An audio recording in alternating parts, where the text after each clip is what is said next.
So my name is Donnie Smallwood Jr. and my father is Donnie Smallwood Sr. He was in the lifestyle, drugs and all of that. So growing up, I didn't know that he was into that. I just knew him as my dad and that he was a family man, took care of me, the family or whatever. As I got older, I started noticing that he was into the life because I was old. I was able to comprehend what was going on more than I was when I was younger.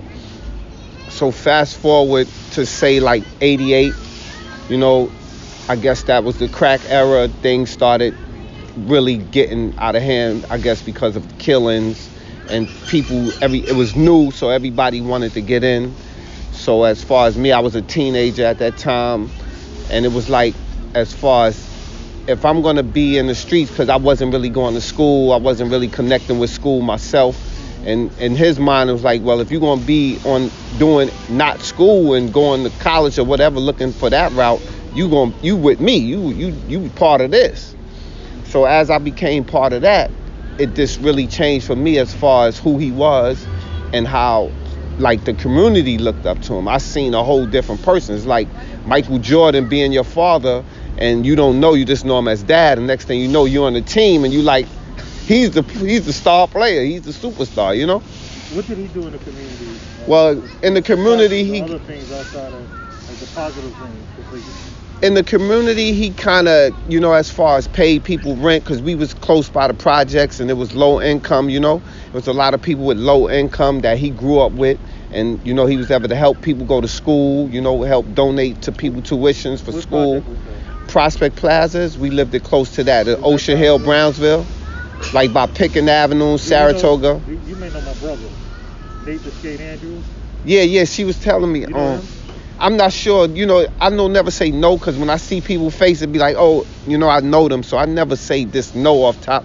Sometimes names spark me that I remember. I know I used to go get my sneakers from the Harry's over there. Yeah. On Pickens Avenue, Yeah, I shopped at Harry's. Yeah, Harry's. So like I said, what happened fast forward to now, I had my own past, in and out of jail, trying to, not really, I never wanted to be him, but just trying to figure out, as he died, my mother died, 92, 93, just trying to figure out which way I was going to go with my life, still lost. So as fast... That was also what you knew from growing up with him, and he indoctrinated you into the lifestyle. So this is what you knew. Yeah, so, I try, like anybody would try to do. I never really tried to be him, but just try to find my own footing. It never worked. I wasn't good at it, So one of my last times in, I was like, you know what? I have to try something else. Something else was get a job. That. It was McDonald's, just get a job. So that's what happened. I came home, I found the job. Once I found the job, it kind of changed my life, because now I was used to that, working and living the right way. It wasn't no more drugs. I didn't drink or smoke anyway. So it was easy to just kind of transition to that life, because it's what I wanted. I knew the other way where that was leading. So fast forward 2-3 years, I met my wife. We've been together she helped me, get on track a lot. So, it was easy to focus and clear up a lot of stuff that wasn't clear. And a lot of people would always say, yo, you should write a book about your dad. So I was at first like, what do I write about? Because he was more of a private person. So I was like, I didn't want to tell his business. And the only person could tell his story is him, So I was like, you know what? One day I just was like, you know what? I started writing. And it was like, it just came out my heart. As instead of me write about the drugs and the killing, I just wrote my love for him and how I felt about him. And it came across in the book, Wild Bunch, The Dimensions of a Brownsville Millionaire. You understand what I'm saying?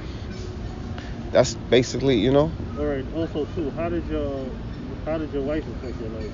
What did she do?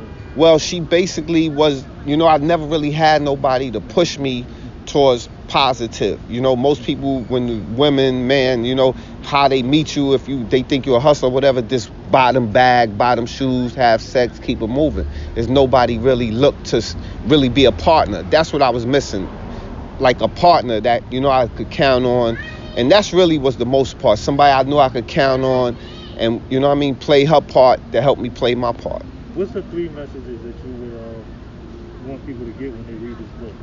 Well, the first message is that selling drugs is fast money, but it go fast, and the end result of it is never good. So I don't want you to do that. I wouldn't want nobody to think that's the way. It's better to get a job.